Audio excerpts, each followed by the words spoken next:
ನಮಸ್ಕಾರ. ಹರಟೆಗಟ್ಟೆಗೆ ತಮ್ಮೆಲ್ಲರ ಸ್ವಾಗತ. ನಾನು ರವಿ ಹರಪನಹಳ್ಳಿ ಅಂತ. ಇವತ್ತಿನ ವಿಷಯ 4ನೇ ಅಕ್ಕ ವಿಶ್ವ ಕನ್ನಡ ಸಮ್ಮೇಳನ.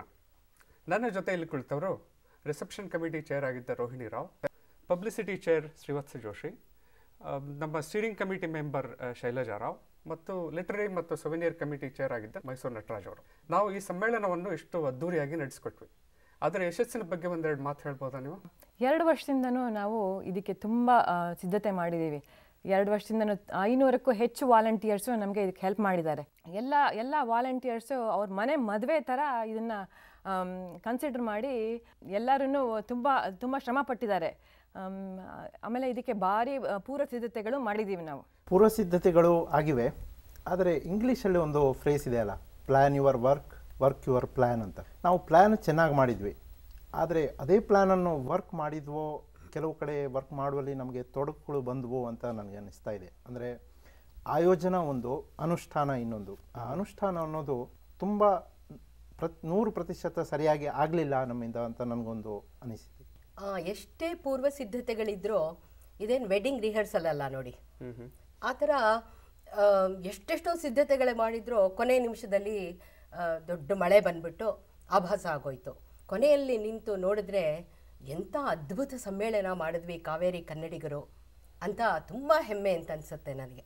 ಅಲ್ವೇನ್ರಿ, ನಾವು ಕೆಲವೊಂದು ಕ್ವಿಕ್ ರಿಯಾಕ್ಷನ್ ಕೂಡ ಮಾಡಿದ್ವಿ. ಮಳೆ ಬಂದ ತಕ್ಷಣ ಮರುದಿನವೇ ನಾವು ಶಟಲ್ ಬಸ್ ಅರೇಂಜ್ಮೆಂಟ್ಸ್ ಎಲ್ಲ ಮಾಡಿಬಿಟ್ಟು ಜನರಿಗೆ ಹೋಟೆಲ್ಗೆ ಹೋಗಿ ಬರೋ ಹಾಗೆ ವ್ಯವಸ್ಥೆ ಮಾಡಿದ್ವಿ. ಆ ಥರ ಕೆಲವೊಂದು ನಾವು ರಿಯಾಕ್ಟಿವ್ ಆಗಿ ಕೂಡ ಕೆಲವೊಂದು ಪ್ರಾಬ್ಲಮ್ ಸಾಲ್ವ್ ಮಾಡಿದ್ವಿ ಅಂತ ನನಗನ್ಸುತ್ತೆ.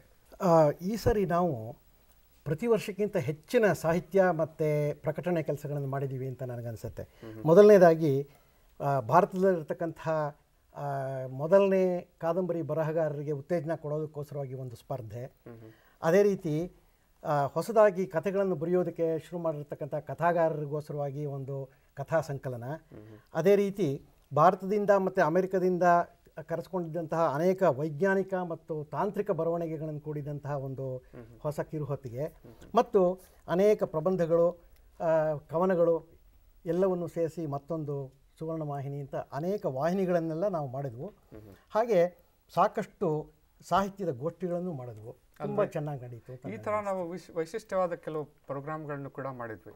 ಪ್ರೋಗ್ರಾಮ್ ಕಮಿಟಿಯಲ್ಲಿ ನೋಡಿದರೆ ಎಷ್ಟೊಂದು ಹೈಲೈಟೆಡ್ ಪ್ರೋಗ್ರಾಮ್ಸ್ಗಳು ಇತ್ತು ನಮ್ಮಲ್ಲಿ. ತುಂಬ ಪ್ರೋಗ್ರಾಮ್ಗಳಿತ್ತು, ತುಂಬ ಒಳ್ಳೊಳ್ಳೆ ಆರ್ಟಿಸ್ಟ್ಗಳು ಬಂದರು.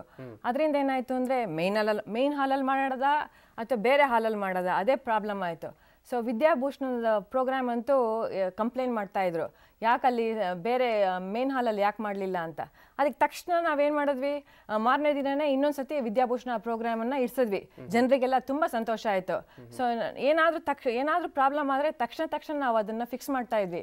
ಆಮೇಲೆ ಪ್ರೋಗ್ರಾಮ್ಗಳು ಅಷ್ಟು ಬೊಂಬಾಟಾಗಿತ್ತು ಅಂದರೆ ಎಲ್ಲರೂ ಬಂದು ನಮಗೆ ಶಬಾಸ್ ಅಂತ ಹೇಳಿದ್ರು, ಹೇಳ್ತಾ ಇದ್ರಲ್ಲ. ಆದರೆ ಅದೊಂದು ರೀತಿಯಲ್ಲಿ ತುಂಬ ಪ್ರೋಗ್ರಾಮ್ಸ್, ಆದರೆ ಯಾವುದನ್ನು ನೋಡೋದು, ಆಮೇಲೆ ಕೆಲವು ಓವರ್ಲ್ಯಾಪಿಂಗ್ ಪ್ರೋಗ್ರಾಮ್ಸ್ ಆಯಿತು. ಜೊತೆಗೆ ಜನಗಳು ರೂಮ್ಗಳನ್ನು ಹುಡುಕೋದ್ರಲ್ಲಿ ಬಹಳ ಕಷ್ಟಪಟ್ಟರು ಅಂತ ಇನ್ನೊಂದು ಜನಗಳು ಬಂದು ನಮ್ಗೆ ತಿಳಿಸಿದ್ರು.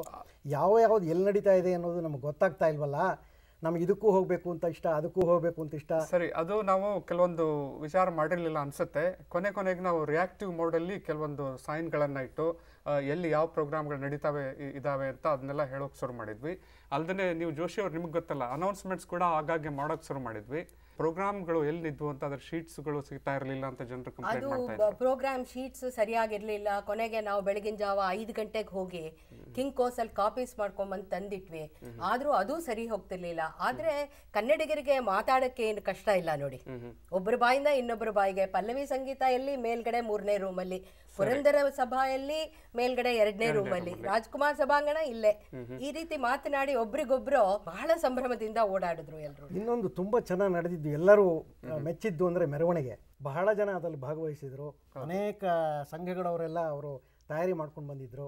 ಒಂದು ರೀತಿ ಕೋಆರ್ಡಿನೇಷನ್ ಮಾಡಿದ್ವಿ ನಾವು. ಒಳ್ಳೆ ಒಂದು ಜಾತ್ರೆಯ ಒಂದು ಸಮಾರಂಭ ಇದ್ದ ಹಾಗೆ. ಸಮ್ಮೇಳನ ಅನ್ನೋ ಅರ್ಥಕ್ಕೆ 100% ನ್ಯಾಯ ಒದಗಿಸಿದ್ದು ಮೆರವಣಿಗೆ ಅಲ್ವೇ.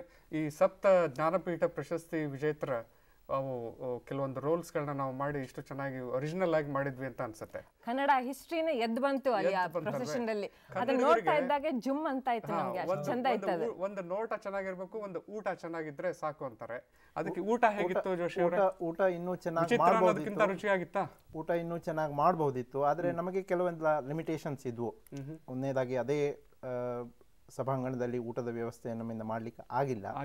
ಹಾಗಾಗಿ ಬೇರೆ ಕಡೆ ಊಟದ ವ್ಯವಸ್ಥೆ ಇದ್ದದ್ರಿಂದಾಗಿ ಜನರಿಗೂ ಒಂದು ಸ್ವಲ್ಪ ತೊಂದರೆ ಆಯಿತು. ಆಮೇಲೆ 4,000ದಷ್ಟು ಅತಿಥಿಗಳಿಗೆ ಊಟ ಬಡಿಸೋದಂದ್ರೆ ಅದೇನು ಸುಲಭದ ಮಾತಲ್ಲ ಅಲ್ವೇ? ಅದಕ್ಕೆ ಕೆಲವೊಬ್ಬರಿಗೆ ಊಟ ಸಿಕ್ಕಿರ್ಲಿಲ್ಲ ಅಂತ ನಿಜ. ಬಟ್ ಅಂತವ್ರಿಗೆಲ್ಲ ನಾನೇನ್ ಹೇಳ್ದೆ ಗೊತ್ತಾ ರವಿ, ಊಟಕ್ಕೋಸ್ಕರನೇ ನಾವೇನು ಬೆಳಗ್ಗೆ ಊಟ ಮಾಡಿದ್ರೆ ಮತ್ತೆ ಮಧ್ಯಾಹ್ನನೂ ಮಾಡ್ತೀವಿ, ರಾತ್ರಿನೂ ಮಾಡ್ತೀವಿ.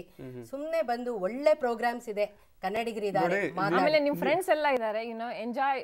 ಸರಿ, ನಿಜವಾದ ಊಟ ಅಂದ್ರೆ ನಾವು ಈ ಸಾಂಸ್ಕೃತಿಕ ಕಾರ್ಯಕ್ರಮಗಳನ್ನ ಮಾಡಿದ್ದೆ ಮನಸ್ಸಿಗೆ ಒಂದು ಊಟ ಏನು ಕೊಟ್ಟವಲ್ಲ, ಅದೇ ನಿಜವಾದ ಊಟ ಅಂತ ನನ್ಗನ್ಸುತ್ತೆ. ನೀವೆಲ್ಲರೂ ಇಲ್ಲಿ ಬಂದು ಈ ಚರ್ಚೆಯಲ್ಲಿ ಭಾಗವಹಿಸಿದ್ದಕ್ಕೆ ಧನ್ಯವಾದಗಳು.